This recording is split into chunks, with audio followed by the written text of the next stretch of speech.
Hello, welcome back to the Double Swing. Yes, it's the Shanghai Major. This time we're doing EU. Now, I would normally at this point in the video introduce our guest and recap what happened last time, but we can skip the recap entirely. We don't know what's happened in the Asia RMR. We recorded it yesterday. Sorry to show you how the sausage gets made, but that's the thing. We had to do these in advance, so there's no real updates on that side. But our guest is, of course, one of the foremost Tier 2 experts. I did see a tweet from Professor asking who the Tier 2 experts were in the scene on the space, and I felt a bit weird seeing myself at it.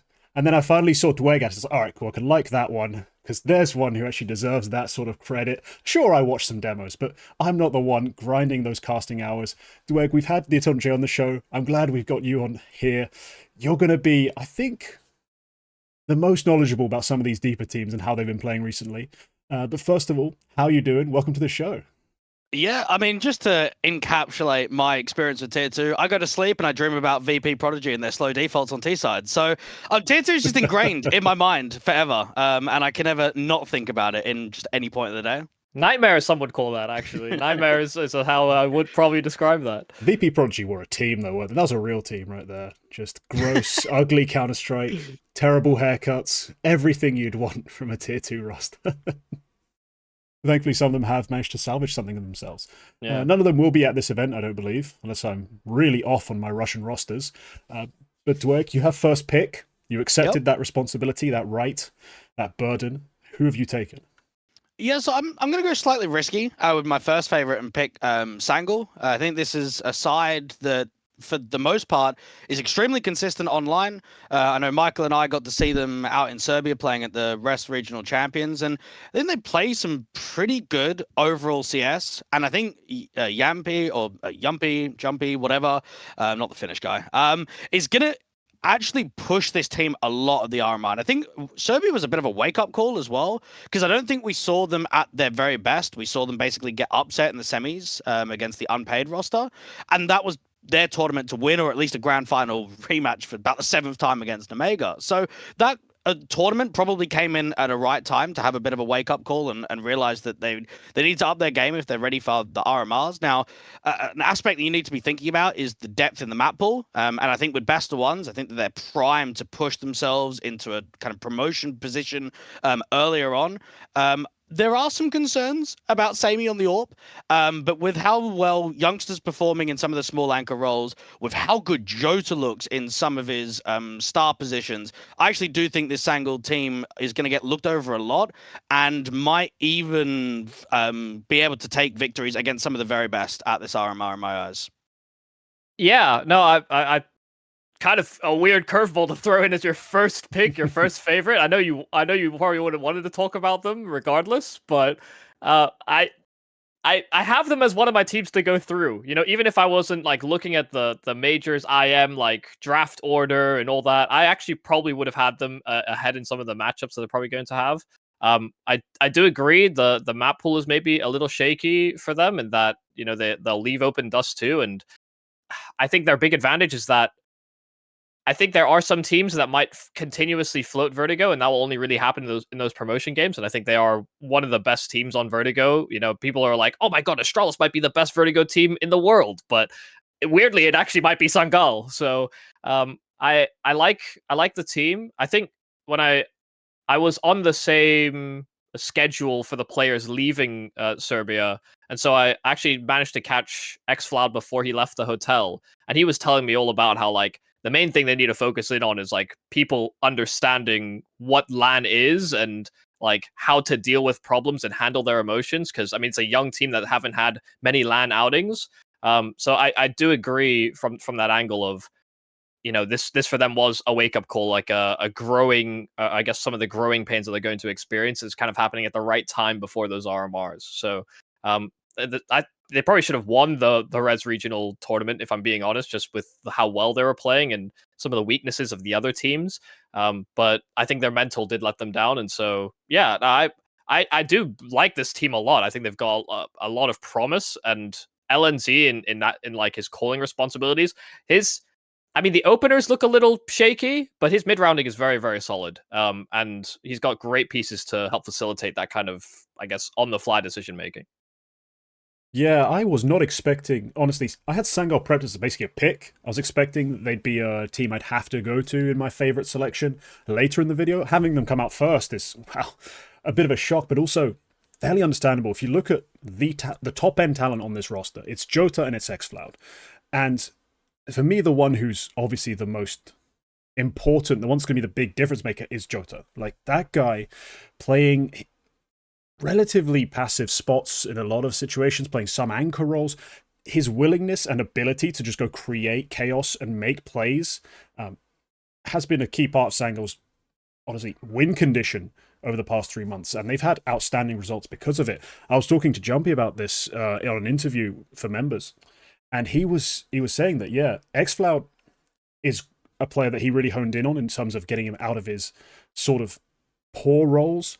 But GamerLegion was just a guy he brought in and was like, if we can just smooth a couple of the rough edges out, because he always wants to go make something crazy happen, and maybe bring out a little more of the comms, because for him, he wasn't that comfortable initially comming in English.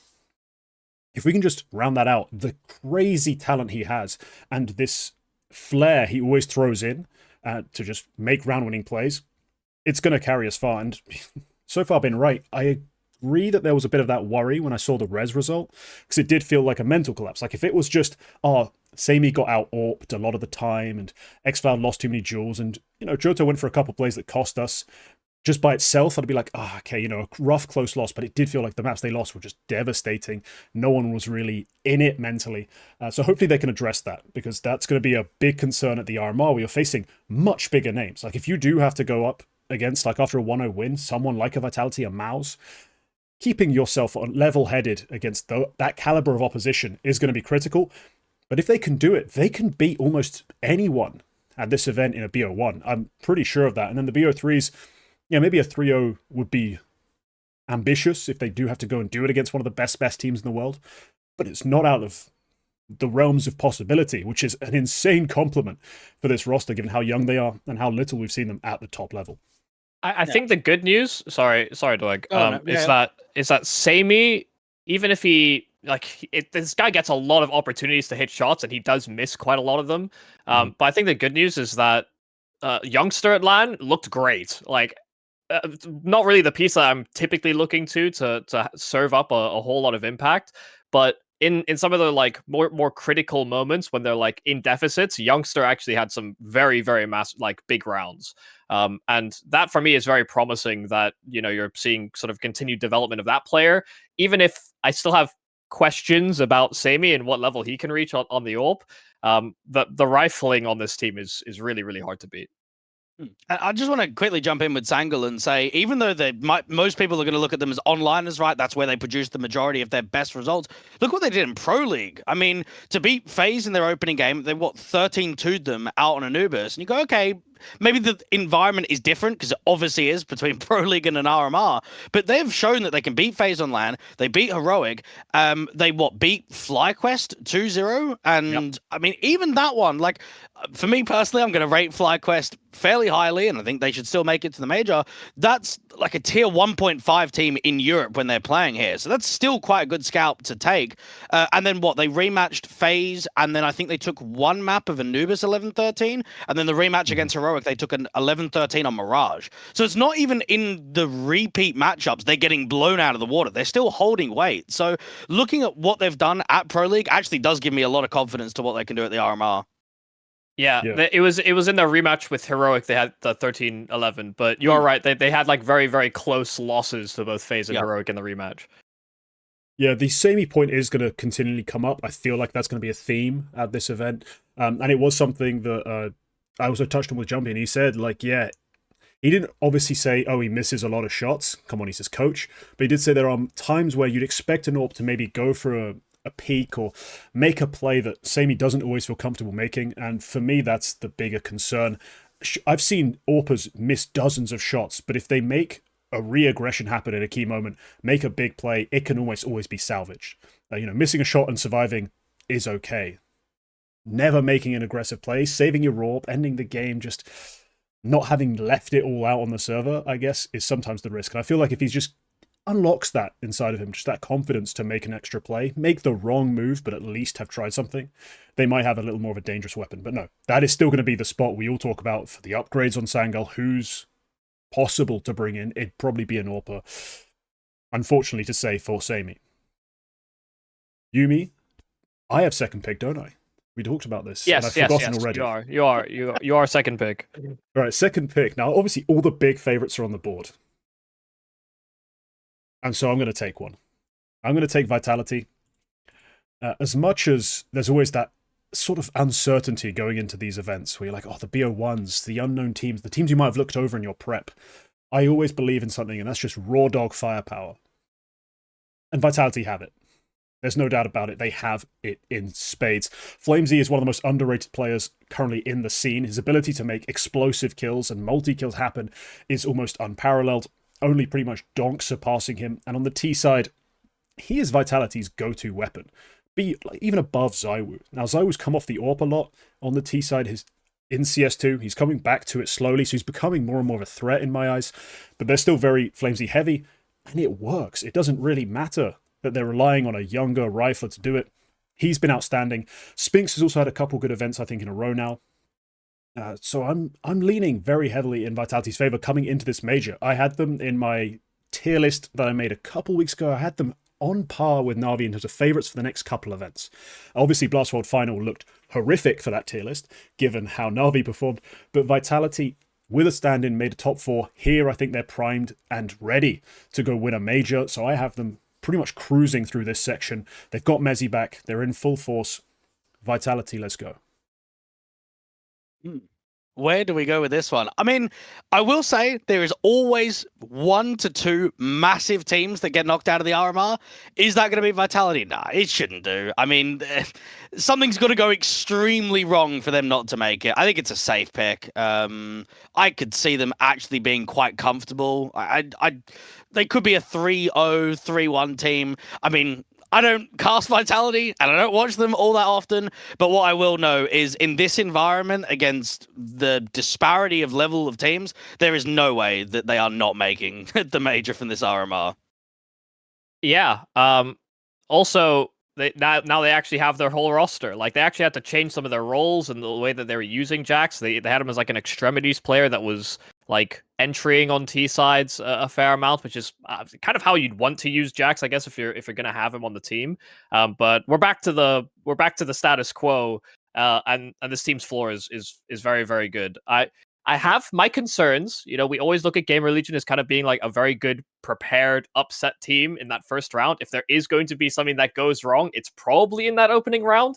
Every other stage afterwards, I have growing confidence that Vitality will just breeze through the rest of the qualifying arc. But I don't know if they end up weirdly in like a 0-1 and then there's another upset, because I think there's a couple opening round games that are a little tenuous. Like Cloud9 FaZe, I think, could also be an upset. I think there's also the chance that Falcons could lose to no, actually, no, sorry, actually, that's not the one. It's MOUZ versus Nemiga that I also have my concerns about. So there's a few of those opening rounds that I'm like, maybe there's a chance that things get very precarious in the 0-1 category at the start. I see what you mean, but the problem I usually have is the teams that crash out this early, they usually have glaring weaknesses that exist year round. And I don't really have it. Like, sure, sometimes Apex's temperament can be a bit of an issue, but we're not going to pretend they don't have a great tactical base to go off of. So there's no problem there. They don't have, a sort of win by committee attitude on the firepower side. They have one of the best players of the year, as well as multiple rifle weapons. I think the floor really has to fall out on this team for this to go wrong. Maybe it could be an absolute emotional meltdown, I guess, if they take a bad loss early on. But I'm going to stay relatively optimistic and just say, yeah, they breeze through this. The opening round matchup with GamerLegion, as much as GamerLegion are an issue for that sort of thing, we'll get onto that team, I'm sure, eventually in terms of the specific roster, because there's more to talk about, I think, on that front. Yuumi, you've got 2 picks in a row now. That means you can just fill up, load up, stack your picks. Do I even need to talk about the teams I'm going to pick, though, as a thing? Yeah, of course you do. Of course you do. There's always something to discuss. All right, I'm gonna start with one of my underdogs. Oh, no. And you know what? We're just talking about GamerLegion. Why not? Let's talk about GamerLegion. Oh, good. Okay. I'm picking them first because I do think they have potential to win that opening game. I have not watched tons of this team. I won't pretend like I've seen how they're formulated, but I know this team is very much a win by committee kind of squad. Even though sometimes rounds are just dominated by Flamus, or sometimes Slens has like a big 3K. I may be not satisfied with how Volt has gone back to being more in like supportive roles on this squad. But when you're bringing in players that are supposed to be prospects and can just win you games, you want Volt as more of a finisher than those guys. Like I actually trust his in-game IQ more so than Torzen, Flamus, or Slend. Maybe Slend can come in a clutch. I don't mind. But I have a lot of respect for ZTR and a lot of respect for Ash to actually come in with some game plans. My only concern with the RMRs is that because it's so rapid in like the opening best of ones into I think a follow-up best of one afterwards, sometimes you don't have a lot of lead time to know which team you're going to face in that next round, which is my only slight pivot from this could be a team that makes it out. Do you want to start here, KingT, or should I? I'm going to let you fill in, because this is going to be a team that not many people have seen a lot of, but potentially you have. And I do have a couple takes, but I feel like the most insight is going to come from you here. Yeah, I casted GamerLegion a few times in September, so what's that, a couple of months ago now. I actually thought at times they looked really lost on their T side. I thought that Mirage as an example, I remember like a few rounds where they would just create a lot of space, they'd have some really good timings, and it would just maybe be a solo play too much. You'd have a search too far rather than just being concise about it. I'm actually quite worried about GamerLegion. I actually don't rate them that highly. I think first off, they're going to buckle under pressure without really any experienced players. I think if Snax was still here and he was in-game leading an RMR team, I think it would be slightly different. But I think this is going to be a real test for ZTR at an RMR. And I think overall, I mean, are we not going to talk about the closed qualifier? They probably should have lost out to Bleed in that last game. They had, like a 2-10 comeback on map 2 to go and get that 2-0. If they maybe had pushed competition a bit more. I know that we're talking about a larger time window, and GamerLegion as of late have been pressing pretty consistently in grand finals of CCT, but I don't know. I just think with the youth on this team, with the pressure of an RMR, especially with the accolades that the previous roster has had, I really can consider that players like a Slend or maybe even a ZTR as an in-game leader to say, right, I need to make the major to basically back up what GamerLegion's done in the past. And I just don't know if this team can do it. I don't think with the group of teams that are here that they're actually strong enough to push for the major. I don't think they're going to have that expectation, though. I would be very surprised if they did. Like, you think about that GamerLegion that actually did quite a lot. Like they had A-Core that had been through many different rosters and actually had like his own versions of success. I mean, even when you're talking about bringing in Snax, like I think that was probably the more disappointing roster just based on some of the nameplating. So this is more of like I think it's more of a proving ground for them than anything. Yeah, I've been initially when this team sort of assembles, I felt myself very underwhelmed watching them play. I was like, I feel like I'm missing an extra spark, and especially when Andu leaves, Towson comes in, I'm like, I don't really get it. I didn't really get it initially. And then they start rolling, and they start, as you say, making grand finals of these online events and winning the last one they actually made the grand final of. And I start seeing something working, and it's a shame that what has started to work is pretty much just the rifles rolling over teams. That's been the key to their success. If Flamus and Towson are winning opening duels, the teams have a really easy time of just stomping people. The Slend part of this has been the problem, because when he first joins this roster, we're talking 6 months ago almost, maybe more, I can't remember exactly. He's very exciting, he's very dynamic, he does a lot of things right, makes a lot of good decisions. He's everything you'd want a MOUZ NXT like player to come out and be when you sign them. Very polished. He doesn't really feel like the same player now. And that's concerning to me, because I feel like he's going to be very important when they play here on LAN. I don't think we've actually seen this exact roster play a LAN event, which is also a part of the unknown, which I guess could work in their favor. Maybe they are going to look better on LAN than people really give them credit for. We know Ashe is going to have them really well prepped. How much is that going to differ from the version of them people have prepped for as well? The very little that they've seen of online play, they're going to be a bit of an unknown quantity. Now, I'm still going to say I am not overly sold on the rifle core of the roster, even if it has been working in these online cups. I do feel like Towson's just a bit of a wishy-washy player in terms of how I perceive him. Like his style, how strong is he actually, like mechanically, it doesn't quite line up for me. It's one of that endless list of Danish players who are just tier 2 riflers who do fine, but never really build up into tier 1 and show that much promise. So I'm just not fully sold. They're always a good pick as an underdog, though, because of that coach factor. I mean, we've talked about it in the past. We've received backlash from said coach when we said his players are kind of shit, but he's a great coach. Like, we've had these conversations on the show and in the comments below. I think that factor still remains alive and true. GamerLegion will be dangerous because of it. I just struggle to truly believe in everything the riflers on this team can do. I'd like to still say, me and T-Time did win in the end. Like, they did kick A-Core and they did kick Kios, so, you know.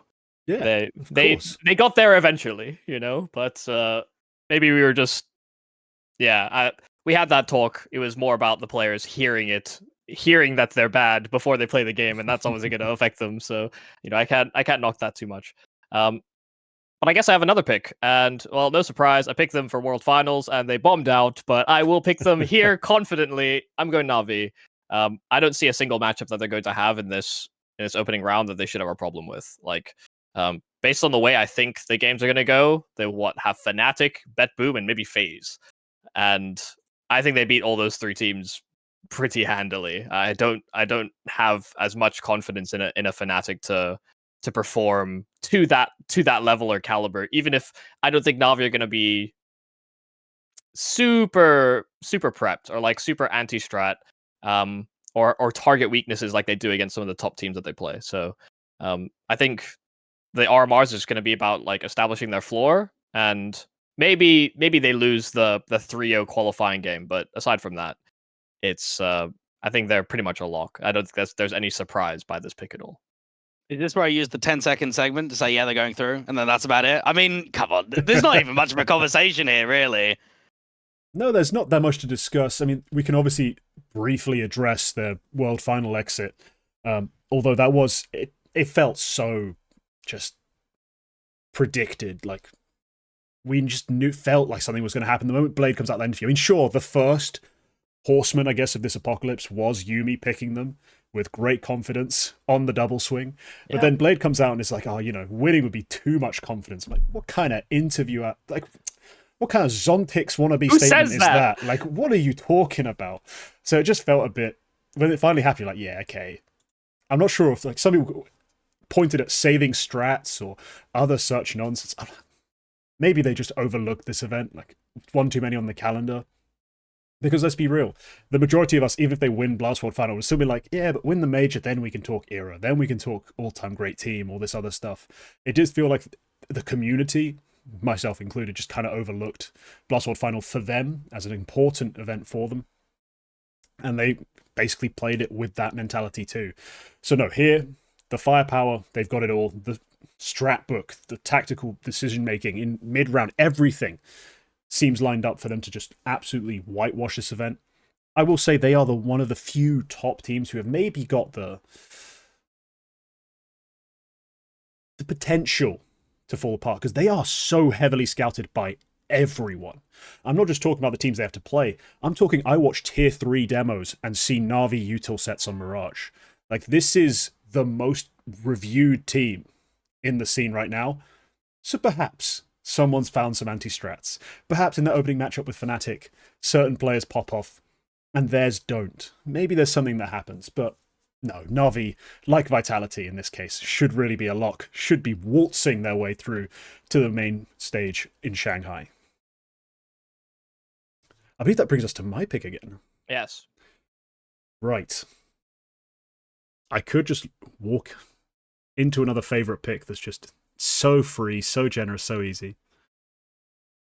But I really want to talk about the team Navi are going to play in their opening game. And they're an underdog, and I feel like they're very dangerous for an underdog. I'm taking Fnatic. Now, Fnatic, for me, the key to them being a scary roster isn't Blameth. Nork obviously doesn't move the scary meter. He's just less ridiculously mind-blowingly annoying to watch than Afro, because Afro was just a mistake waiting to happen, and more often than not, he'd kind of force his way into making it. But the key to the Fnatic roster succeeding is Matisse.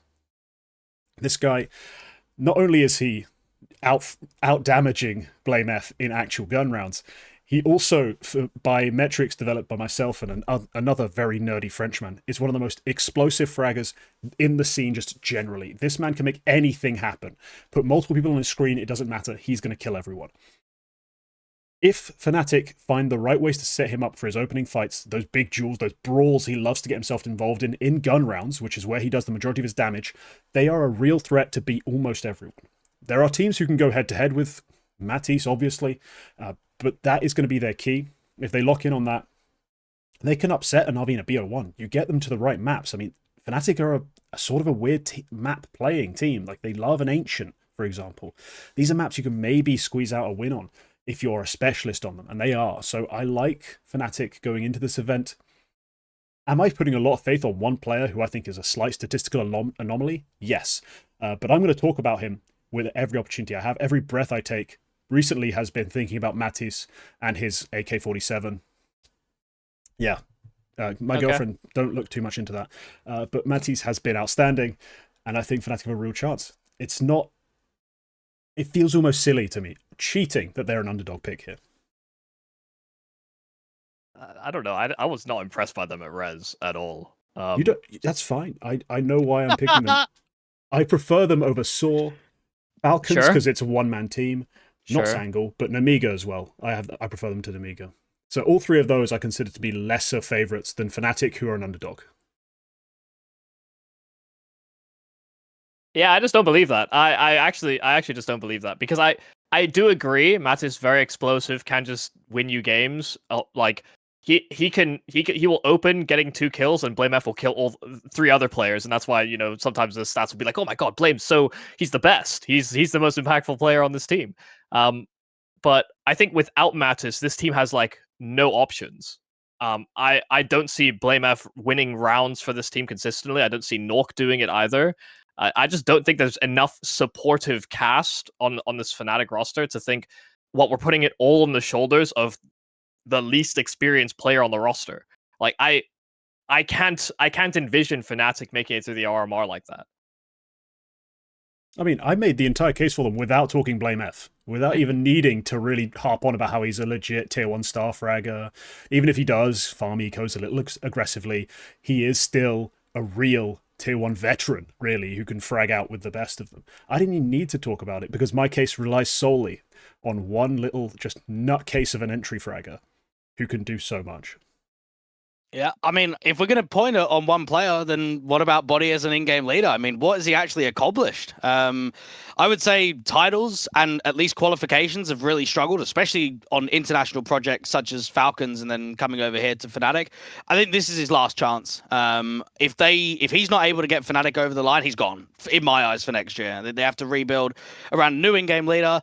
I will say that one of the biggest worries that I had with the Serbia event with Michael was how awful Crims looked in some of the anchor roles. I remember specifically on Anubis, Unpaid were just A-splitting constantly, and Crims was just getting owned. And yeah, you've had these whole articles with Blame F basically saying like how much of a rock he is. You expect that at an RMR, Crims is going to hold weight, but that event, in my eyes, I was actually getting really nervous. I was thinking, geez, with how good some of these anchors, especially in the tier 2 teams, are showing up on LAN and at events like an RMR, that's not normally what you would expect for this team. I think Matty's for sure is going to be a very exciting player to see if he can push Fnatic over the line with just some of the moves he does, how sharp he is, how important he is to 5v4s.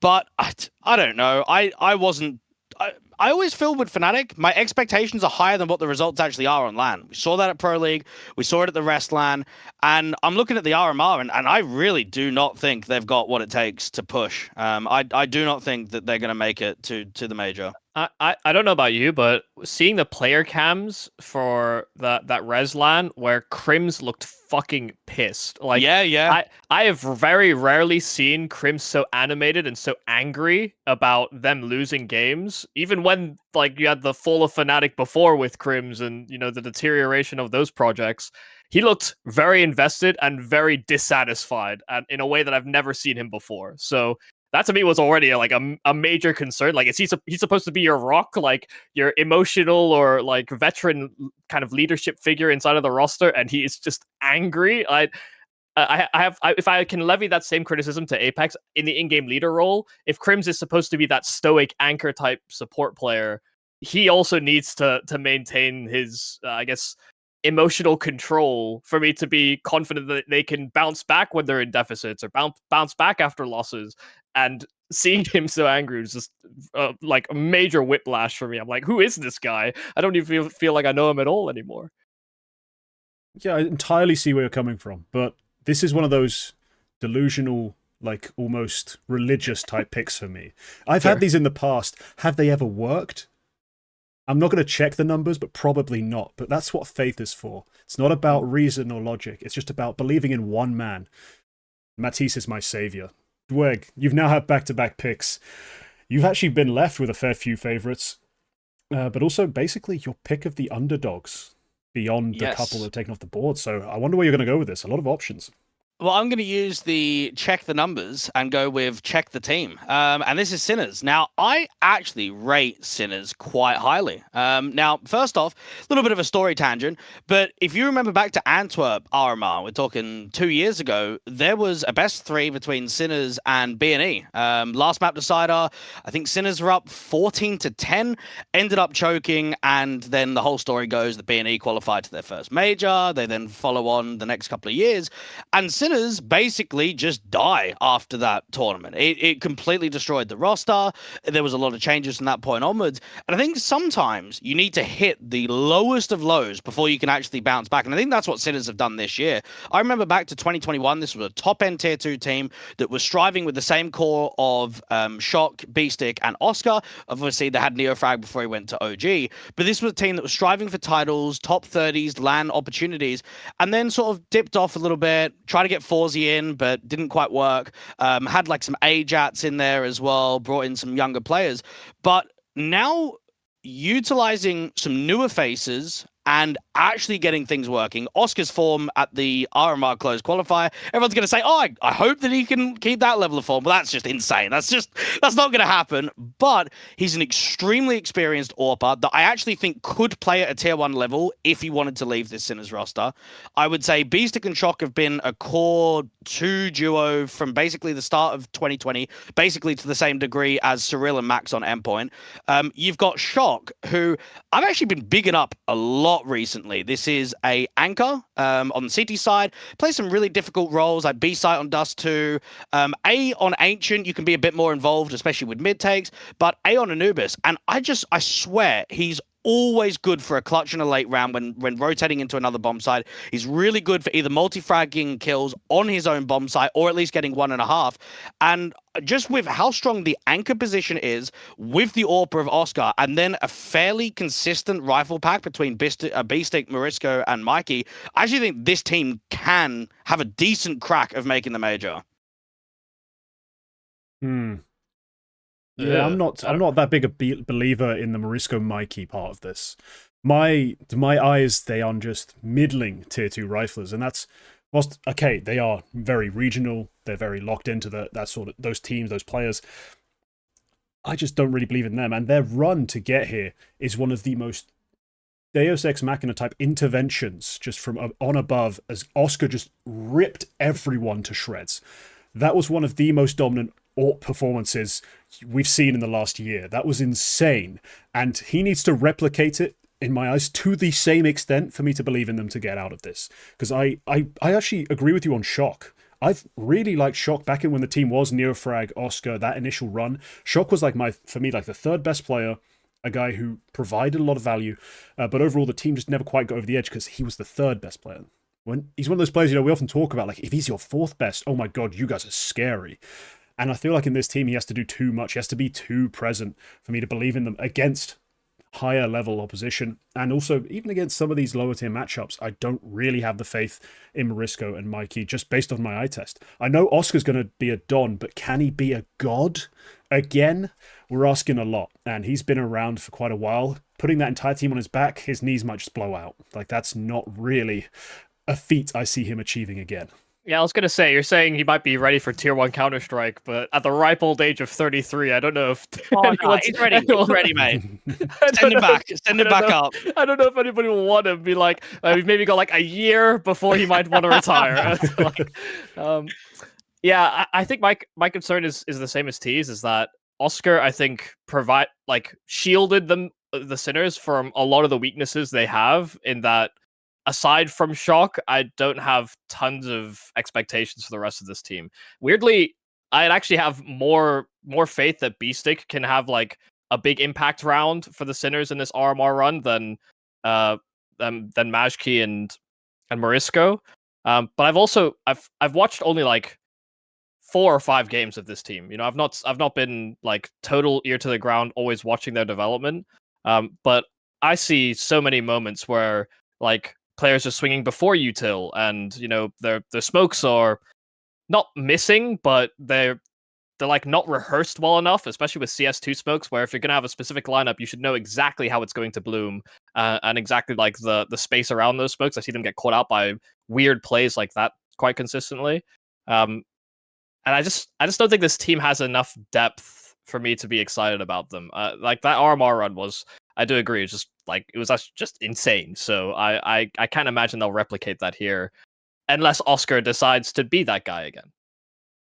Yeah, you might have one last insane carry job left. I mean, just for reference, just to pull out some of the numbers from that run, because they are ridiculous. He didn't take an opening death the entire way through the RMR qualifier.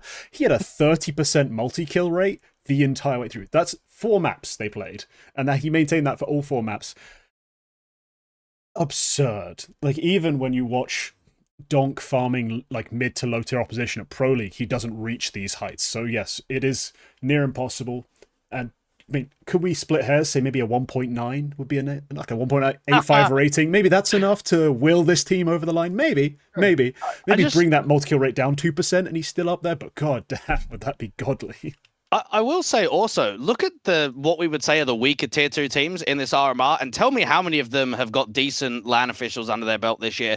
Sinners have got the lucky attribute, same as Unity, that they play in a really thriving LAN scene locally. You have got the tip sports circuit, which is pumping prize money, it's pumping LANs, and Sinners are always pretty much going to the final. I know that they've struggled to win some tournaments, but I will say domestic matchups are very difficult and they lose out to Eclot quite a lot. But that is, I would say, perfect preparation. I don't care how many good teams you're playing and beating online. If you can go to 4 legitimate LAN events and constantly be pushing for the deeper ends, I think that's going to be a massive helping hand for the RMR, especially if we're talking about younger players like Yumi. If you're kind of saying, oh, Marisco, Mikey, young players making mistakes, I think that you at least try and mistake prone as much as possible by giving them this many LANs and getting them as ready for the RMR as possible. Yeah, I kind of do forget as well, because you're absolutely right. The Czech scene actually has a good like LANs domestic scene where some other regions just don't have that as a fallback. So it's not that I can't see it. I don't know that I can believe it. Yeah. I struggle to see the like one timeline where Sinners get their act together in time. No, that Czechoslovak, because we have to add the Slovak part of this on.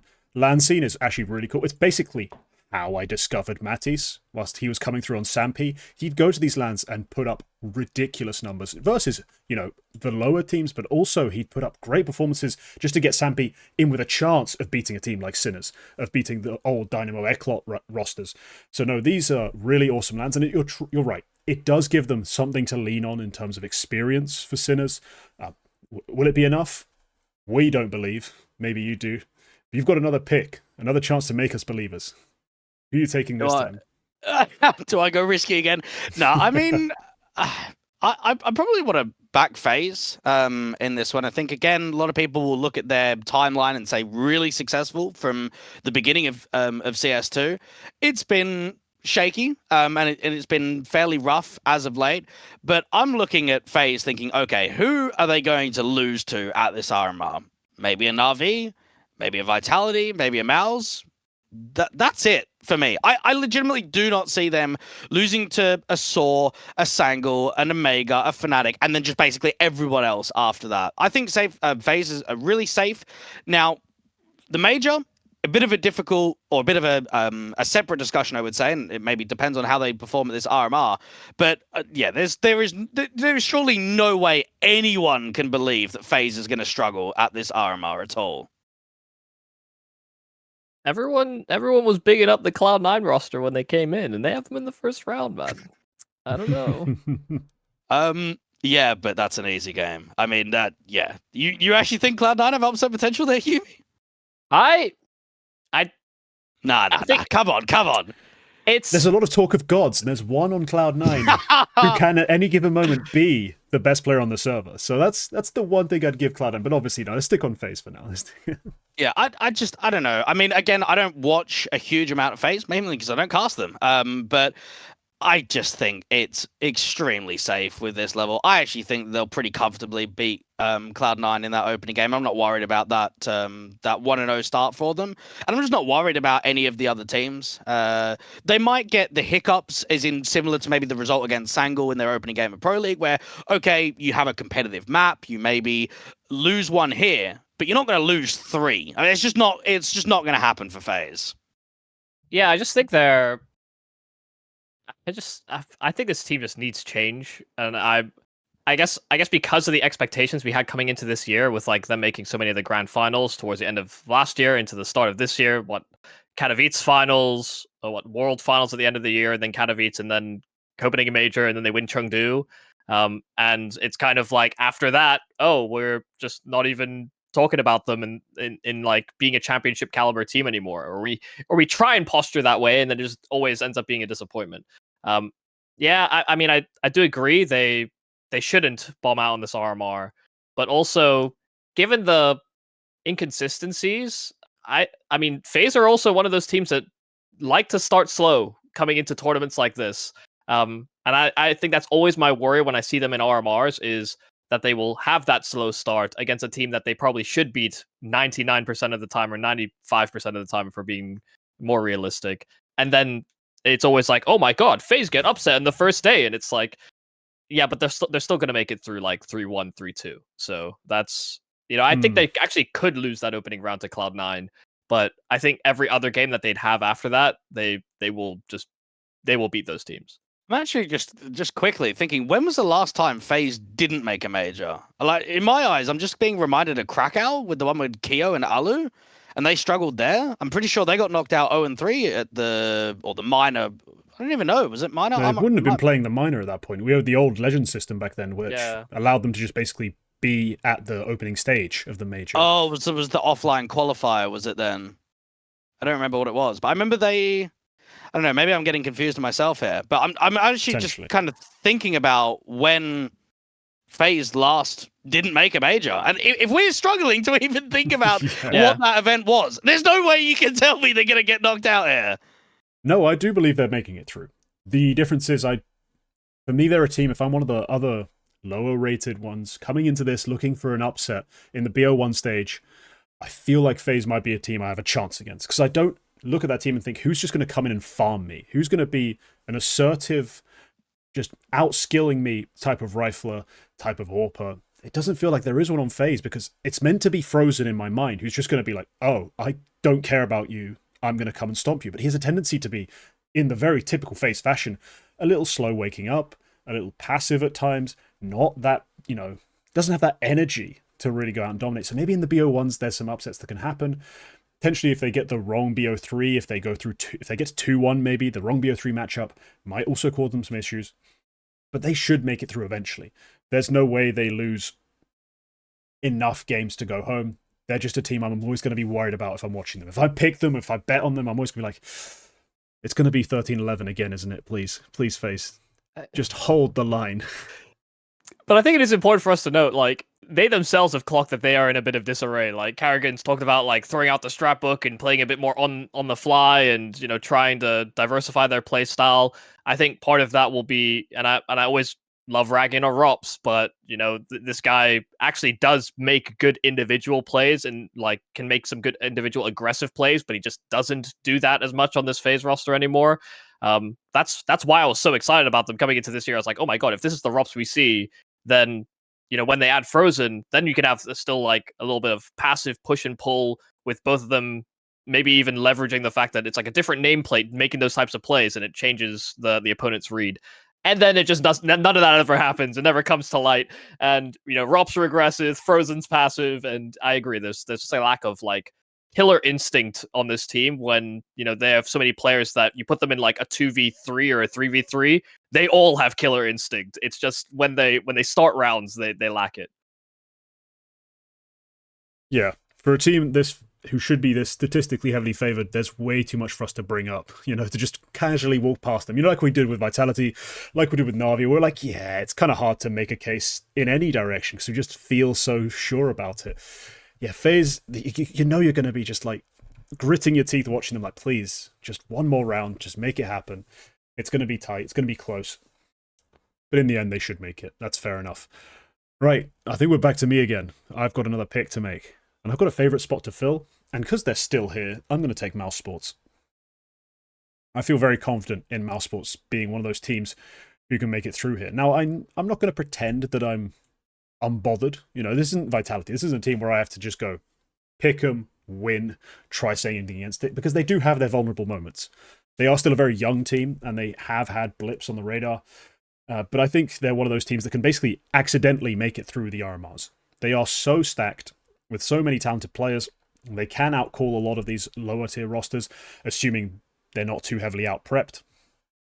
And their opening matchup is against Nemiga, who I do think of the lower level sort of favorite teams here on our ranking, the guys who are just a kind of middle of the pack, maybe dangerous. I do think MOUZ Sports will have the edge on just because they're also a younger roster without a big dominant star who can really make an impact. I think MOUZ Sports will be comfortable in that matchup, and from that point onwards, just roll and make it through 3-0. I even see them winning, even if they get like a NAVI, a Vitality in that 2-0 matchup, I do think they should be favoured just because they will have the confidence. This is the slightly lower stakes environment as well, without the big stages. They should be an easy pick to go flying through here. I wonder if they like Chinese food. That's like my only concern with them, actually. If they don't like Chinese food, they might be in for a terrible time. I think I remember one Pro League segment where they're like bringing up the rotisserie chicken and things that they'd ordered to, like, it was like a team receipt. Like, which team is this? And they're like pasta and rotisserie chicken. Like, if you don't like Chinese food, you might be in for a tough time. Just rotisserie duck, bro. It's fine. It's fine. I'll teach them. It's not the same. You slice it up, put in the pancake, the duck goes there, and then you got the hoisin and the cucumber. Like, it's fine. It's fine. I'll teach them how to eat. It's all right. They'll make it through. Yeah, but they couldn't beat a Vitality with a stand-in at World Finals. They lost to Astralis as well.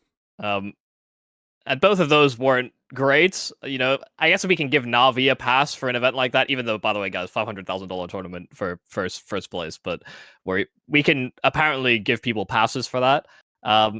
Yeah, I mean, Studio LAN environments, these guys don't have... They don't understand pressure in that kind of situation, and maybe when they get in front of a crowd, maybe we'll have a different conversation. But MOUZ are pretty much a pass for me. Yeah, and I get a bit of a sentiment from just the overall conversation with MOUZ of not winning Rio in the final against NAVI. You want to go to Blast, and you kind of want to make a bit of a statement there, and then you have a bit of a disappointing exit. I would say not the way to bounce back, but the way to kind of make a statement as such is not doing well at the RMR, but it's doing well at the major. So it's almost like you're stepping over the first boundary. So if that's the case, then they should cruise through the RMR. I really don't think there'll be any struggles at all. I think MOUZ can go quite deep in the whole circuit. And I look at Nemiga in their opening game, and I'm thinking, man, what a draw that is. That is free. That is just Nemiga. Not land players. Yeah, they might have won a rest tournament, but what else have they done? They went to Chengdu. Yeah, great experience there, playing Steel Helmet and getting a win. Man, MOUZ are going to absolutely farm Nemiga in that opening matchup. I certainly hope so, because if they don't, at that point I'd start worrying, because holy crap. A Nemiga who won an event with a mid-looking XANTA, like that's the win con they brought in was Zwei. Like, you can't beat them? Please, you've got to be able to. Like, that should be a walk in the park. Hey, I mean, it was also Jimmy's like lowest event, I think ever, even with MOUZ, isn't it? Like it World could have Finals. been, actually. I didn't check the numbers myself. I think it's actually might be his lowest event since he joined MOUZ. So, yeah, so a blip on the radar. That's fine. It's yeah, like when, just a one-off. Yeah, it's just a one-off. I mean, they've had a few one-offs at this point, but as Yimfat had his, how Nico had that one super terrible event, his worst event of all time. They came back in the next one and they won the event.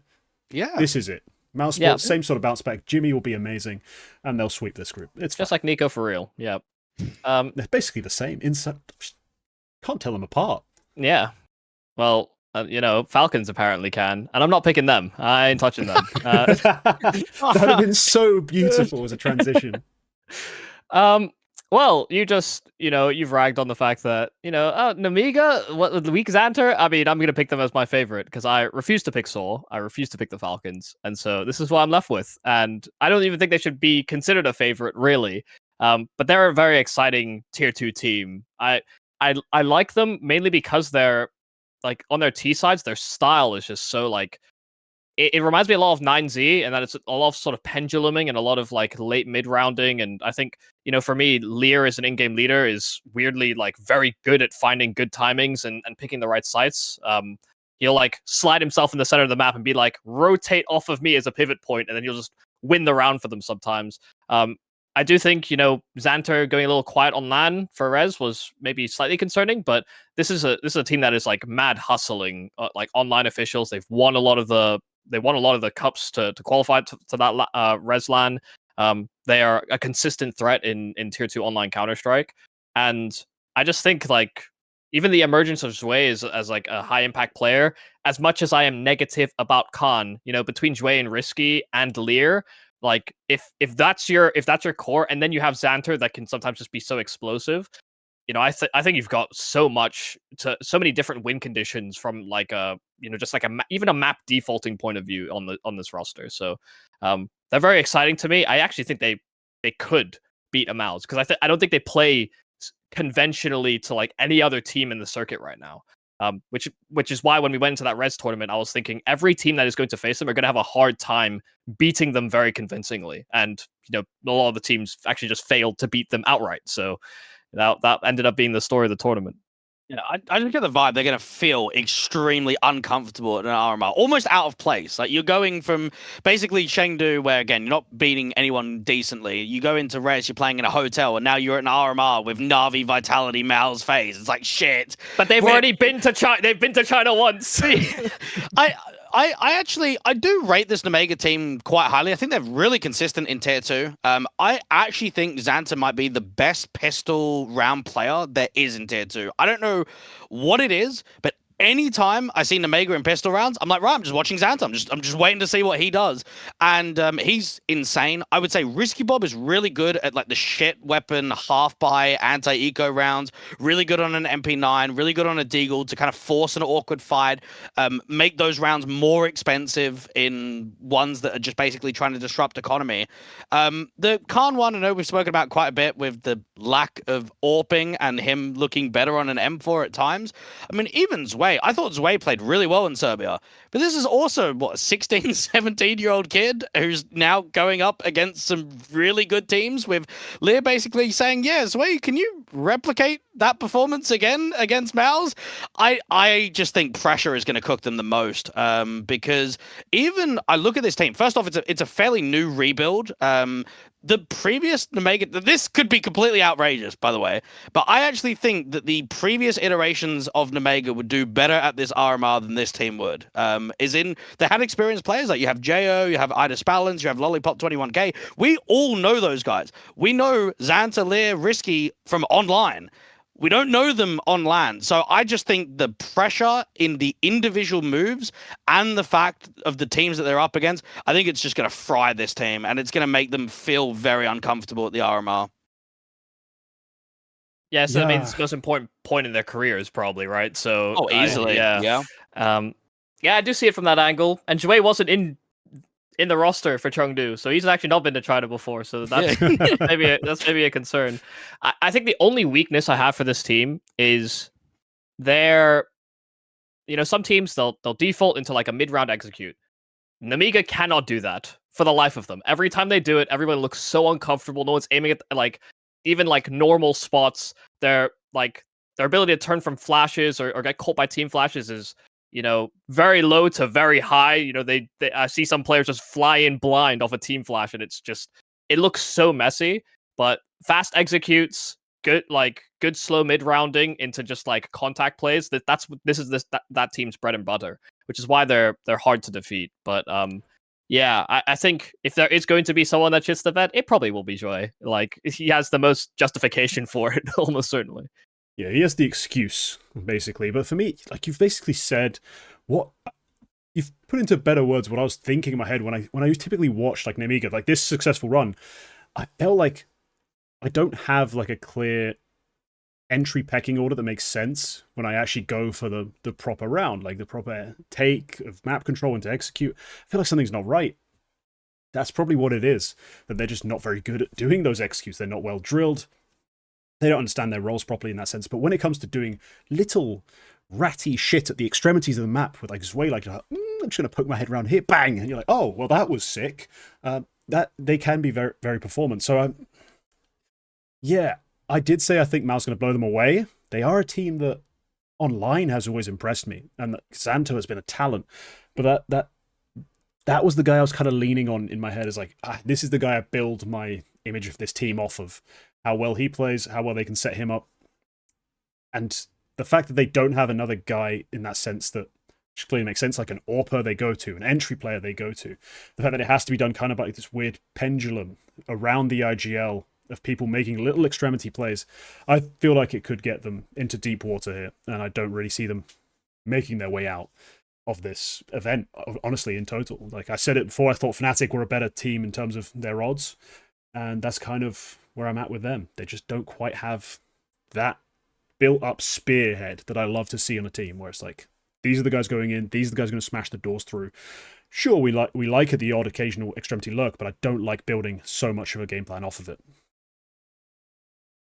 Sure. You have a double pick again. Yeah. God, I mean, such great choices down here. You love Rebels, don't lie. Should we go to RMR B? Yeah. Yeah, it's tough out here. Yeah, I mean, this is the only team that I know. I'm picking Cloud9. Okay. I feel like that was the obvious choice for me. I was out. Okay, I'm gonna start with negatives. I was actually not convinced by this roster when it first assembled. Everyone was so high on like Icy and Heavy God, and I rate Heavy God, I rate Axile, and that's kind of it. I don't rate Boomich as an in-game leader. I don't, Inters, I could take or leave him, and Icy to me is so much of like a. I just don't. He's like some Pious without the growth. I think I've seen him play the same way for so long, and I just don't see enough impact out of him. And he does win clutch rounds for this team from time to time, or he has on his previous teams. But Inters has become weirdly like a sore spot, where I think his time away from Tier 1 Counter-Strike has affected his ability to like read what's going on, and I don't know if that's whether that was ever really in his repertoire or whether that was, called by somebody else, Groove micromanaging or Nafany or whoever. But I think this team has a lot of weak points. That said, Boomich does have some decent games. I think Axile is back, which I'm kind of happy about. Like he has big performances alongside Heavy God, and even if you just get like a decent showing out of IC, this team has a solid enough win condition in that they actually do set up for. I mean, their executes are actually very well rehearsed. I think that's the biggest strength I have for this team, and then you've got players that can finish those types of rounds. So that's about as much as I'll put forward to it. I was a little down on this Cloud9 roster, but I'm picking them over fucking like Rebels, Eclot. Like, come on, man, I'm not picking these guys. I'll just say quickly, with the conversation of Cloud9 when they picked up Icy and Heavy God, I remember on broadcast, I was actually shaping it up quite a lot to do like these kind of power rankings to be like, oh, this is who I think could take the AWP spot. My number one pick at the time was IDB. I thought experienced player, played in good systems. Okay, he could make the move over. I thought Art Frost is probably number 2. And then number 3, I had as Deco, and I was like, we don't know about Deco. Volatile, yeah. And then I didn't have Icy in the top 3, and then he gets picked up. I'm like, okay, you're picking up a guy that has basically absolutely no LAN experience at all for what should be a team that's constantly playing at LAN. It's risky, whatever. I've casted a bit of Cloud9, and I remember as well, I did a little power ranking when we were at the Res LAN. And bro, I was putting like Aurora, 9 Pandas. I was even putting Gun 5 above Cloud9. Like, that should not be the case. There's no way that I should be impressed by SAWta's calling on Cloud9 more above what Cloud9 have. But when I look at results, and when I casted Cloud9 in the Thunderpick World Championship quals, I think it was, I don't know. Boomich was raging. I don't know if any of you guys saw that game, but I shit you not, he is slamming his desk. And I was like, is he trolling? Like, what is going on here? And there was one round on an eco that they won, and he slams his desk, and I swear the desk even moves up. I'm like, they've just won this eco. I don't know if I'm being trolled by the production team that they're showing a replay from a previous round, but when I saw that, I lost complete faith in Cloud9. Honestly, that one map, that one best of 3, that was all I needed to see to say, how is your in-game leader raging this hard?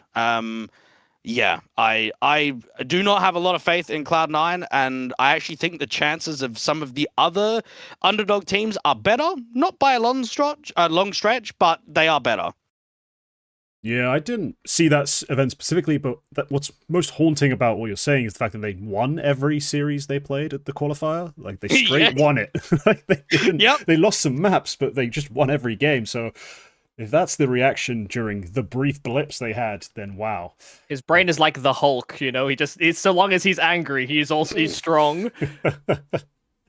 Yeah, that could be it. He could be Hulk-like. I mean, he's got the volume for it. In the past, at least. But let's talk about Cloud9 in terms of the other underdogs. Because for me, yeah, Sinners are taken. Whatever. Okay, Fnatic gone. GamerLegion gone. So it's really BetBoom or the other people on the bottom row. And I get why you have gone with Cloud9 specifically, I think. I think it was either put your full faith in NAVI, despite having probably before. A more overall talented roster. There's a very talented roster on BetBoom. But you've been bitten a few times by loving NAVI. And so, yeah, I get why you've gone for this. And honestly, I do like the pick. I think considering where they're ranked here, they're very heavily underrated. I don't see them as being on that sort of level with Unity, with Eclot, with Rebels. I do see them a step above. That's just a pure gambling man sort of thinking. In terms of, do I think they can make it out of here? I have my doubts. Now, they are one of the more LAN-tested rosters overall, especially with like championship level experience on some of these guys.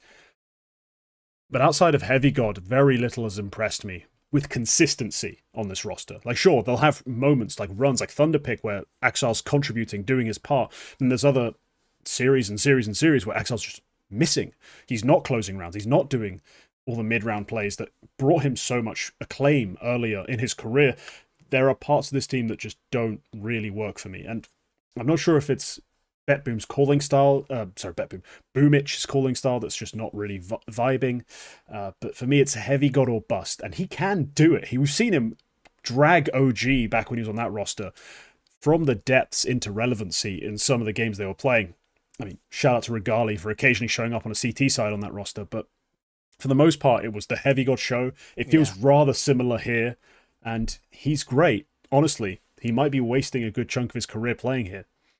But I'm not sure he's got enough to have that sort of Oscar level, get everyone in the backpack. Here's 4 straight maps of literal god tier play for us to have a chance of escaping. Because, damn it, he hasn't really ever shown me that level before. He's shown me something really good, but never otherworldly that he'd need to be, I think, for me to truly believe in this roster. So no, I get the pick. I just would never make it myself. I mean, I've got like my own, before I went into this show, I had like the 7 teams I think will actually make it out, because obviously there's like a 7th place decider weird thing.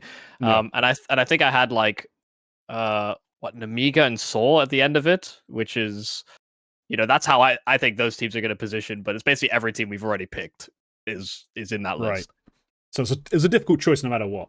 Yeah. Should have picked Unity, man. I'm not talking about that team. How are they here? You know what? I'm not gonna pick them. I'm not that crazy. I do think BetBoom have a realistic chance of making it out here. Look, is NAVI a bit of a special character when it comes to the way he calls and the way he plays? Yes, there are some weaknesses on that side of the ball. Just got full sports mode there, but it's all good. We all know what we're talking about. On that side of the gun, I guess, would be our version. But I look at the roster and I think, too good to fail. And I've had this take on a couple episodes now in the past where I'm like, I look at the piece of this roster, it has to work. And honestly, that sort of take has been working for me. I picked Heroic off the back of it, and they made a playoff appearance. I picked MOUZ off the back of it. They bounced back. That was a bit further back, I think. BetBoom's roster is just too talented to be terrible. Now, primarily the players I'm talking about are SAWta, MOUZ. The temptation to call him Mayonnaise exists, but we all know that's not his real name. That's not even what that name means in Russian. I checked. The translation is not quite the same. And then also Chiron, who is historically shown himself to be a mechanically outstanding player. His just biggest issue has been figuring out his identity, how he's supposed to play in teams, if he's not going to be the guy who gets all the spots, all the fights, because that's kind of been the issue. He came into VP, didn't quite get it, struggled in off roles. On this team, he's ceded a lot of ground to Manoyes. Bloody hell, I was so close again. And it's just about seeing how much you're going to lock from him. Siren is a weird player who, whilst on Spirit, was never particularly visually exciting in terms of explosion, but in terms of following the system with great rigidity, knowing the angles he's supposed to be clearing, holding, who he's trading, where to be when, he was brilliant. He's the perfect little soldier. Honestly, you could put him in any level of Russian team, and I think he'd be a valuable asset. He could be on the best team in the world if it's Russian, if he's like the 4th or 5th best player, just because he does his job so well. So I think BetBoom have some pieces they rely on, some pieces that are way more volatile, and that you hope will get them over the line here. And that's why I think they're an interesting pick, because, yeah, they're a little low ranked, and yes, we know that NAVI can be incredibly hit or miss, but if everyone else on the team does enough, and we know they have the talent for it, they could make it out here, even against some of the better rosters. Yeah, I actually think BetBoom's chances are pretty good. And I think one of my main reasons is this lineup formed, 15, 16 months ago? And they replaced Danists, and that's it. They've actually kept a real stable team for what is kind of tier 1.5, tier 2 caliber squad. That's almost unheard of, especially in the CIS scene. I feel like we constantly get shuffling between Nine Pandas and Aurora and Gun 5 and Forza. Between all of those squads, every 3 to 6 months, there's always 1 or 2 pieces going. And BetBoom have kept it long. I would say their LAN results this year have looked kind of rough. In saying that, they went quite deep at the last RMR, didn't they? I think they made it to the last charts qual where they didn't quite make it out. But just the longevity of the team, everything, I would say in the build-up for this year has to be for the RMR, right? What they've done in the BetBoom lands and Yellow Compass and Atlanta. It doesn't really matter how the results go and what the placements are, as long as there is an improvement for this RMR. And yeah, okay, maybe if it is a failure, if it is another one of a lack of qualification to the major, that's maybe where pieces do start getting pulled. But on paper, you've got what I would call a solid team, especially with how frequently they're playing LAN this year. So I would say BetBoom's chances are actually maybe better than what most people would think going into this one. I'm surprised they haven't tried to kill each other yet. I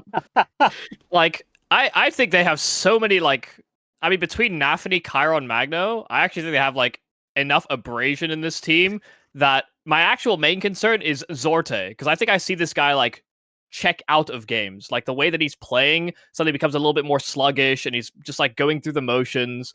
And that's not the SAWta that really impressed me. I kind of envision this as, SAWta is in like a bad household environment, and he's just got his headphones in, and he's just playing video games while while his parents are fighting in the background, listening to Linkin Park. Yeah. Like this is how I see this team, unfortunately. Where when things are going right, things look fine. I think Siren, like you said, is like a very good role player. Chiron, Magno, Zort, even NAVI can be super explosive and win rounds for this team. But I think when things start going wrong, it implodes very quickly. I almost draw the comparison to like an Aurora. They're kind of in that same talking point for me, where I think they tilt out of games more than they lose based on like the caliber of players or even like the system that they've built. I think weirdly, NAVI has called a more dynamic style on BetBoom than he ever did with Cloud9. I think he calls maybe even a better game than Cloud9, considering a lot of Cloud9's bread and butter was default into late round hit. It was always kind of the same thing, but you had like great star players next to you. I do just think this team implodes at certain points, which is, I didn't even really think about it from that angle, Dweg. Just the idea that this team has been together for, like, the core of it has been together for so long. Yeah. Because I'm just thinking, like, how do they get on with each other, actually? Because I think I've just seen too many disappointing results where they seem like they'd almost be at each other's throats. I would say just quickly, Yumi, if you think that Zorti can sometimes be checked out of game, surely that doesn't happen at an RMR, right? Like, oh, okay, that happens at a BetBoom Dacha play-in, but there's no way players are going to check out at this RMR. Like, this is where they're going to be locked in the most out of anyone, no? I mean, I think tensions get even higher at an RMR. I mean, when you're thinking about it as the pinnacle to your your campaign, if things start going poorly, then you just think, oh, it's just the same problems we've had all the time, and nobody's listening, and I think that's where you can very quickly spiral. I think it's what happened to the Falcons, obviously, when we saw them their last RMR outing. Yeah, that's a very real problem. Like, the higher stakes actually brings out more of the emotional conflicts, and then teams fall apart. I mean, famously, I can't remember which World Cup it was. I think the one in South Africa, the France team. Basically, they went out in groups, but behind the scenes, from day one, hated each other. Day two, after the first game they played, completely fell apart. No one was listening to the coach. It was an absolute shit show. They go out, basically last place from the group. And what was one of the most talented teams in the history of football did sweet nothing, because they couldn't control themselves as people, as individuals. They couldn't be in control of their emotions, and it just all fell apart. So I actually think you've got a very valid point there. If they are pretty much a very historically volatile group of individuals. But that's, I think, what makes them a good underdog pick. That the volatility, the fact that they can just hit so hard and go so high, and their opening matchup is, God, it's sweet. It's Unity. They've got Unity. 7 a.m. I won't be awake. By the time I wake up, they better have crushed them, is all I'm saying, because Unity don't even have their entire roster now. Like, it's so weird looking at them, just the Mikey situation that they're going through. So I assume BetBoom get an easy layup for a 1-0 start. But let's not get onto those sort of topics ahead of ourselves. Let's let Dweg make his pick. Maybe he has found something special in this Unity roster. Maybe he believes in their team's name as a true message. We are Unity. We are one. Yeah, I actually saw Unity players play at the V4 Future Sports Festival 3 years ago, and they were pretty rubbish then, and they're still pretty rubbish now, so I ain't picking them. There's three options, right? We've got Rebels, Eclot, and Unity. Now, I'm going to be realistic here and say I don't expect a lot from Rebels, and I don't expect a lot from Unity, so I guess I'm going to have to go on Eclot. Now, this is a side that kind of the formation of it was kind of weird, because I remember the Eclot with K1 Feeder that was still there, Valencio as the AWP, and then they brought in Anakez, and I was like, okay, going a little bit English speaking, and then it just kind of keeps going down that line. Similar to the conversation with Sinners, these guys have been playing a lot of LAN tournaments this year. They have won 4 out of 5 LANs in the Czechoslovakian scene, and they've actually been doing quite well in grand final matchups as well as upper bracket final games against Sinners in the majority of the head-to-heads. I remember when this team first came together, I think it was FaZe that was meant to IGL and AWP, and then within the first 2 weeks of him joining the team, Kriaz started picking it up. So there's been a little bit of changing throughout the team. I would say Blitz is a very strong, explosive rifler when he's confident. MBQ, I swear, gets slept on massively in tier 2. I actually think this guy cooks. His crosshair placement is immaculate. I think his decision making in rounds is really good when he gets opening chances. And then even Daitor, I remember the early iterations. Daitor was being set up massively. Like, he was basically the star player. And then it's like, no, we've got other guys in here now. Daitor, you're gonna have to go back to playing a lot of the shit stuff. And I think to have a player of his caliber in some of the more anchory supportive roles, I think he does quite well. Now, this is me trying to make as much of a positive out of Eclot. It is very unrealistic to say that their chances are any good to qualify to the major. But I will say that they've had some decent LAN results this year, and I mean, what's their opening matchup? 9 Pandas? No, sorry, Falcons. Oh my God, that is free.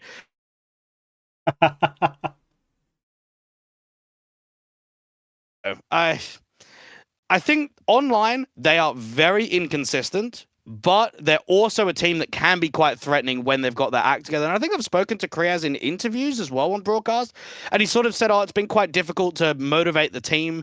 And I don't know if you guys have noticed, but Eclot have been using a lot of stand-ins over this year in online tournaments. They've been using guys from the Thunders, which is like the academy team of Eclot, in odd maps and odd best of 3. So it must be quite difficult to not just consistently have your full 5 every single game online. But yeah, I think this is a bit of a sleeper team that might be able to upset the odd game. But yeah, realistically, I don't think their chances are that great of pushing for an RMR run of a lifetime. Yeah. Also, I swear they have like I just looked at their match of like what their upcoming officials are going to look like, and they've got like online games they have to play even before going out, and then like I think even while they're in Shanghai, they might have to play. So I don't know how that's going to work.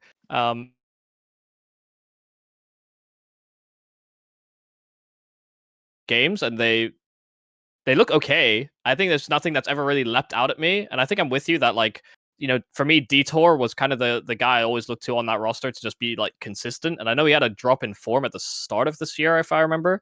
But that was him having to take more of a backseat and play different roles. So the transition, I mean, doesn't seem to have affected him now that he's, I guess, more confident in those positions.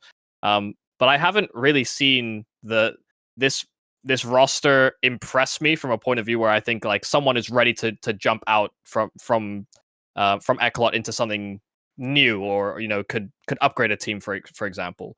And I think that's maybe why I wouldn't have rated them. And I know we're picking the last scraps out of this RMR, so they're very deservedly, I think, the last pick we have. Quickly, Yumi, you mentioned Chinese, right? The whole aspect of playing in China. Well, Kriaz didn't get paid when he was in China, right? Didn't. So he's coming here to Shanghai. He's getting sticker money because he's making the major. Whoa. I actually kind of like this roster. I was a fan of Detour back when he was the star player of this roster, or well, this org. I think it's a very different roster back then. Yeah, yeah. He's a player I include on some, like, on a prospects multi-episode. I was like, yeah, this guy, look at him. Like, he does a lot of things really well. He's obviously, though, the clear guy they're setting up. Like, and I think when they rebuilt primarily just looking for a different star rifler. But the fact that they've managed to relegate him to being, like, not supposedly in the pecking order 3rd or 4th, but he is still that mega talent, is going to be an ace up their sleeve. Now, for me to believe Eclot are going to go through here, I have to believe heavily in Blitz and FaZe as the two sort of star pieces, the star rifler and the AWPer. And whilst I can believe in Blitz, you're right, when he's confident, he can go toe-to-toe with a lot of people. That's fair. But FaZe, confident or not, I struggle to believe in. And that's kind of where I reach my ceiling, because as much as there are nice moments from guys like MBQ, Kriaz calls a solid game, and Daitor's like a hidden weapon, these are all little bonuses. If my AWPer's just a weakness, I'm going to be worried. And especially if I'm already prefacing my Blitz excitement with if he's confident. Yeah, I do struggle to see them being that confident, given they have got LAN experience, but they've not got LAN experience like this. They've not got, they've played these really cool Czechoslovak LANs, which are nice and a great addition to their scene and allows them to develop so many players. There's no Vitality, MOUZ, FaZe, Falcons, Sangal, like even just name value for some of these players. Like, as much as we've not picked Falcons, and I think in some cases even sneered at the thought, facing simple is facing simple. Like, there's just no two ways about it. Yeah, but what about the other 4? Doesn't matter. I mean, these guys... Doesn't it? It Well, really I mean, doesn't. There's a certain fear I don't know about factor that to one. facing that guy. It's different. It's just different. So for Eclot, yeah, maybe you can look at Megis, Dupree, and Madden and go, these are basically 3 Slovak guys I've faced in an open, sort of LAN event, if you want to in your head. But realistically, it's a bit stronger than that. And then they have that guy, the Undertaker, the guy we've been afraid of coming back, essentially, making Falcons too good. He's not a miracle worker. He's not quite reached that sort of level, but I think Eclot are going to struggle. But I do like them as a final pick, because Unity, Rebels, bloody hell, it's ugly down there. I mean, I've like seen Blitz over the years, but I never had him as like a player that I was that impressed by. I guess I haven't like looked at him intently enough on this roster. Like, is he actually that? Has he leveled up? Like, I don't remember him being like super stick on basically any other roster. Nexus, compared to how he was playing in Romanian teams, I do think he has sort of found a new gear, like a level above those. Because those, well, Nexus, he was one of those players where Nexus occasionally has like a Romanian guy who's kind of like their last hope, kind of like, help us, please. We're staying all Romanian, and it's very difficult to be good. Yeah. And they'll occasionally have a player come through who kind of helps them be relevant. And yeah, he was on the team with Launex, with Zello. But when he was the solo calorie, he really wasn't quite good enough. But they've built well around him. He's performed admirably, I'd say. So no, I am a fan of him on this roster. It's just, he's got to be better than Manayez. He's got to be better than Mattis. He's got to be better than Oscar and Shock. He's got to outperform a lot of players, because I just don't think they have the depth of talent to really stand up to these teams. At the same time, though, is that not the best opening draw that you could get against Falcons? I'm looking at Kriaz, and I'm thinking, is he going to be afraid to take on Falcons? No, he's going to look at their last win being against Atox 2 months ago. I mean, if you are Eclot, you are maybe similar to Viperia when they're at the Blast RMR. Your expectations are going to be fairly low. Your expectations are, let's try and do some damage. Let's try and cause an upset. Let's show that we can hang at tier 1. And then, bang, you get an upset versus Falcons in your opening game. And then there's some belief in the team. Your players are quite confident.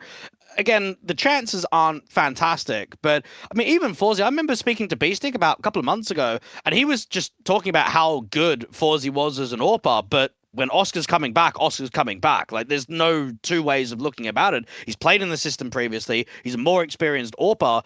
If Oscar basically said, oh, like, I'm completely done, I'm retired after that whole Gorillas project, it probably still would be Fawzy and Sinners. Like, that's probably how the career path would be. So, yeah, I look at Eclot, and if we're going to say I'm going to say they're an underdog at this RMR, they have to beat Falcons in their opening game. If they lose this opening game, they have absolutely zero chance. If they win this opening game, I think they've got a chance. Yeah, I see them getting simpled, but I think that kind of brings us to the point where we have to discuss the teams we haven't picked. And the first one will have to be Falcons. We can't avoid talking about them. They are the team of the moment when it comes to just hype, people wanting to see them play. And of course, it's not because of Snappy's calling. As much as I have historically liked him as a caller, this team hasn't really worked it out. It's not because of Madden or Magisk or Dupree's fragging. It's because that man has come back.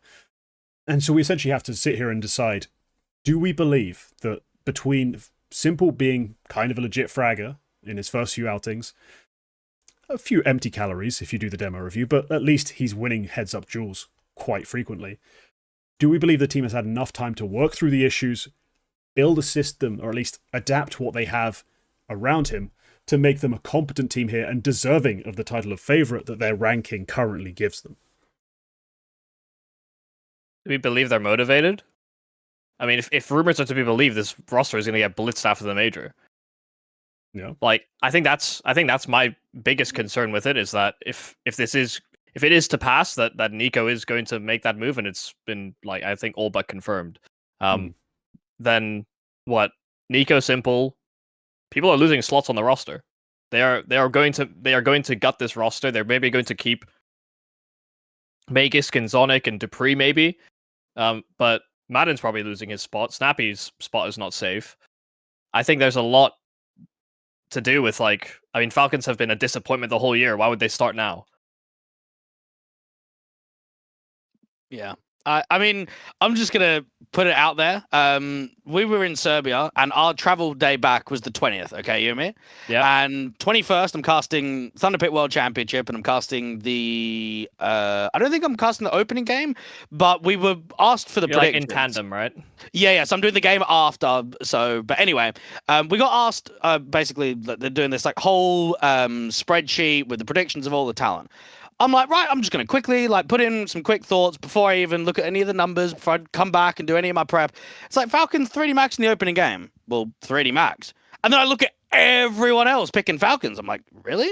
Like, why are we picking Falcons here? This is a 3D Max side that's quite consistent in tier 2, play good CS, simple and date. Why are we...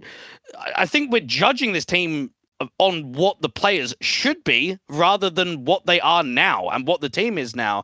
And I just remember casting that VP matchup and remember some pretty good multi-frag rounds from Simple, and that was about it. Like, I thought his AWPing was quite average. I thought it was okay. I thought his rifle looked quite good. I think that's a positive sign because you're not going to get the AWP all that frequently in MR12's economy. But across the board, they looked kind of uncomfortable against VP. And maybe you can give them a bit of a free pass in the sense that it is debut matchups. It's opening couple of games. You're not playing, I would say, weakest competition. But I really don't have a lot of faith. I think they're going to struggle massively. You kind of hinted at it, KingT, about what happened last time. I remember watching that AmCal series, and I spoke about it on a little content piece I recorded yesterday. That was a Falcons side that 1 week before the RMR placed top 4 at Katowice, go into the RMR and go 1-3 and get knocked out by AmCal. And I'm just looking at how they've looked now, and I think the team back then actually was working into the RMR on good form. They were looking positive. They were beating some good teams. This is the complete opposite. This is you guys being an absolute dive moving into the RMR. So expectations to me are kind of off the table. I really don't rate this Falcons team at all towards the tail end of the year. And yeah, I do not see them qualifying to the major. I don't know if, especially like watching the games that they have played already with Simple, it just looks like everyone's trying to shield their stats. Like nobody's doing anything. I think the only player that I can say is not doing that is dupreeh. Like dupreeh is maybe the only playmaker I have on the Falcons right now, and his stats are suffering for it. You know, he is trying to make individual plays because there is nothing. Like they're doing very little to facilitate those types of plays. Outside of like the opening 15 seconds, they're just kind of like, okay, we threw all your util, good luck. And you know, and sometimes he'll get killed, sometimes he won't. And I think even Simple was like weirdly static, and I just think that's, you know, this is not the Simple that I want on this team. Like he is supposed to be the game breaker, and instead he's playing inside of a system. Like it just feels gross. I just think this Falcons team know that this roster will not survive, and they are doing their best to tide the storm before the roster gets completely shut down. Or changed, I guess, after the major. The problem there is that unless your plan is, like, for me, the idea of, like, oh, they're not really that motivated, this is, the team's going to be gutted, it's a full rebuild around Nico and Simple, as certain leaks have hinted at. Is this the advert you want to, like, put forth for your talents if you're not retiring? So I'm dupreeh, I might be retiring at this point, you know? I've done it all. I came into this project because they needed a player. I did okay.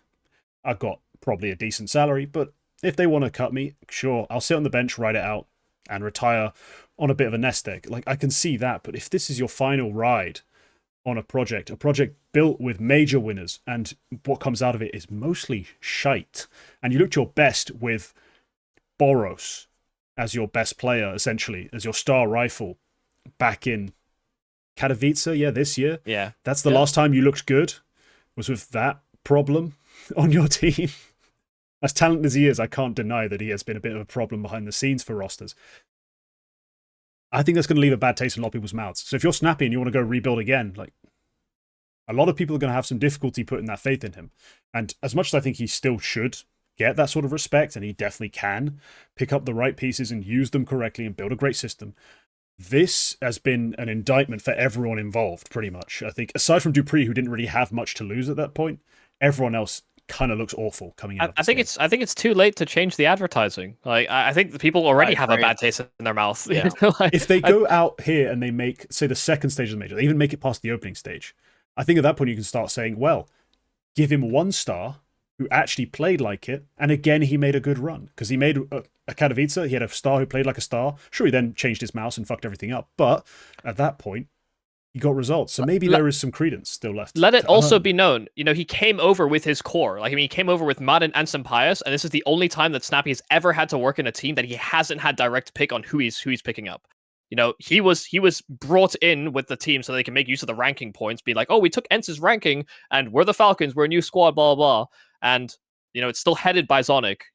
Zonic is the one that is pulling the strings majorly.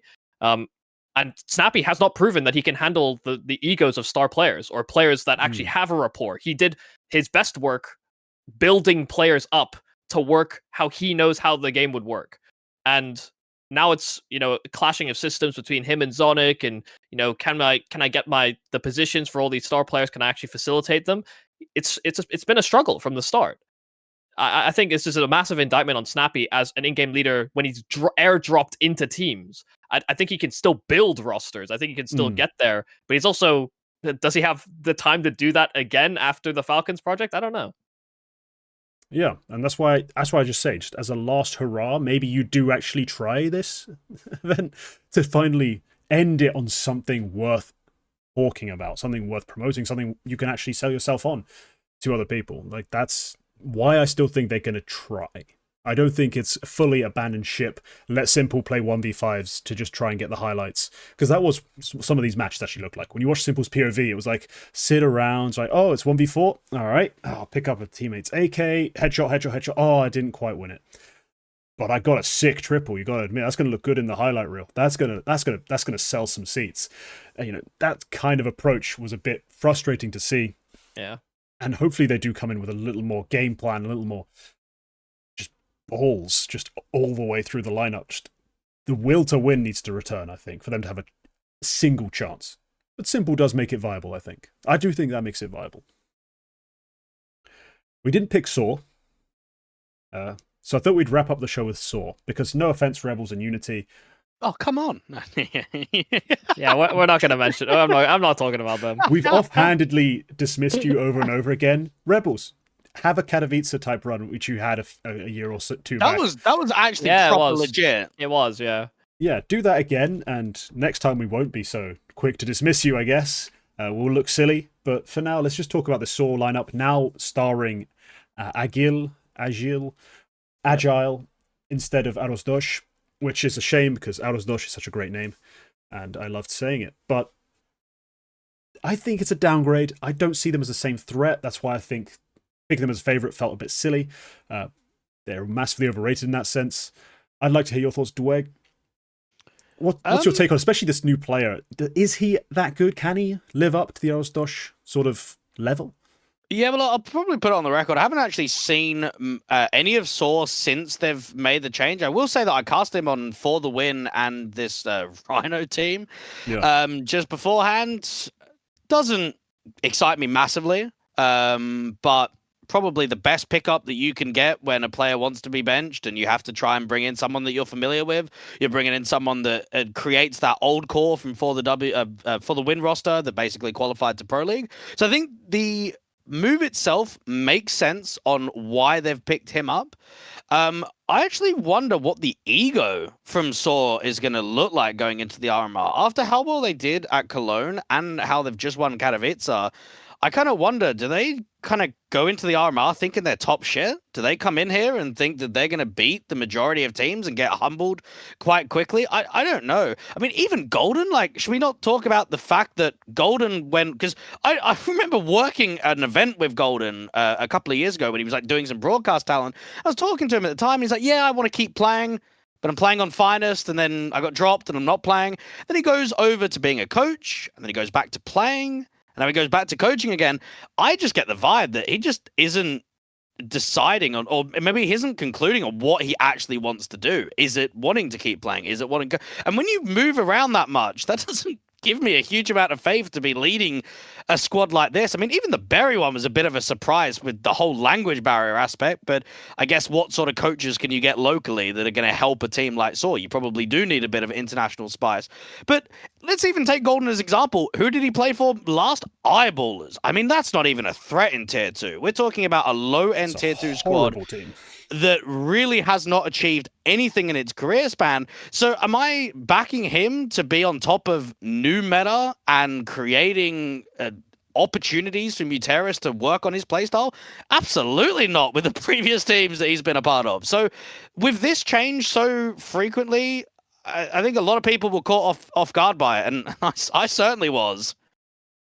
I think respectfully, Agil is a soldier type player. I think because we got to watch them in Katowice, and I mean, he did his job. He filled in the roles that Erosdosh was, and I think towards the end of Rhino, he was kind of playing a lot of Erosdosh's spots, so implementing him wasn't actually that difficult. I think the familiarity with what Story and U-Jerks does help him in that regard, and that they have effectively vouched for him to come and to step up into the premier organization inside of Portugal, and he's just, I mean, he's doing his job, and he's basically like, ask him to do something, he will do it. He will say yes. He has no conflict. I think Muteris was saying he's like very easy guy to work with because everything you tell him to do, he will do. So that's something that works to his advantage. I think he doesn't have the mechanics to deliver on what the promise is of Erosdosh. But that's also not what they're posturing up for. I think Roman is being a bit more active since Erosdosh's departure. Alongside, that U-Jerks Story, Muteris kind of combo, they all kind of chop and change depending on what the call is. Agil is sometimes a part of that, but I guess because it was their first event, that wasn't the case. So, I to be honest, as soon as they won Katowice, I said in the green room, I'm like, I can't wait for them to win this event and then just bomb out of the RMRs. Because I do actually think that is going to happen, where that honeymoon phase has already happened, and it's just not going to carry over to the major run at all. So they should have trolled in the final to give themselves the push, right?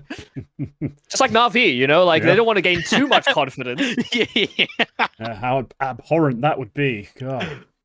No, I didn't really... I find SAWta one of those annoying teams that I never really rate, then occasionally just win way too much considering what I think of them. Like, where I have them, they just overperform with annoying consistency.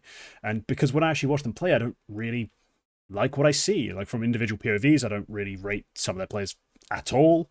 And then from the calling aspect, sometimes it looks a bit iffy in terms of the way they rotate or the way they play on the T side. So, yeah, SAWta for me, losing Erosdosh is essentially, for me, the end of their real firepower. I don't think Story can ever be really relied on as an AWPer to show up and deliver. And also, I like U-Jerks. It does feel like he's now left as like the one-man standing I should be able to count on. So no, the Katowice win is one of those many SAWta victories where I'm like, the power of Portuguese friendship, I guess, just keeps winning, like proving me somehow wrong. But I refuse outright. I think as well, Bait just crumbled. Like quite literally, they crumbled in that final. Yeah. They probably should, like, in terms of the ceiling that team could hit, they should have beat SAWta. Oh, yeah, based on pure talent, comfortably, yes. They are an outstandingly talented roster, and we'll talk about them a lot when it comes to RMR B, I'm sure. But sure. Yeah, just the closing sentiment of RMR A. Yeah, SAWta heavily in the favourites when you look at the rankings. Don't feel like a squad who should be. That's kind of where we're at. Yeah. But all right, let's wrap up the show there. Dweg, thank you for coming along. Thank you for being a great guest with a lot of insight. I'm loving this. So far, 2 for 2. We've nailed the guest, as in he's had so much depth of knowledge about the teams. First tea time now, Dweg. So thank you so much for coming along. I'm sure there's a lot of things about these Tier 2 teams even I wouldn't have been really aware of. Like, I know some individuals. I don't know these teams that deeply overall. So thank you. Yeah, Yumi, as always. I'll see you in the next one. Which yeah, will be tomorrow. I'll see you when I see you. Because we are grinding these out. And if you enjoyed, please leave a like, leave a comment telling us why we're wrong. We appreciate the interaction. Sub if you want to see more content. And remember, members get rights, so be sure to pay me. All right. We'll see you next time. Goodbye.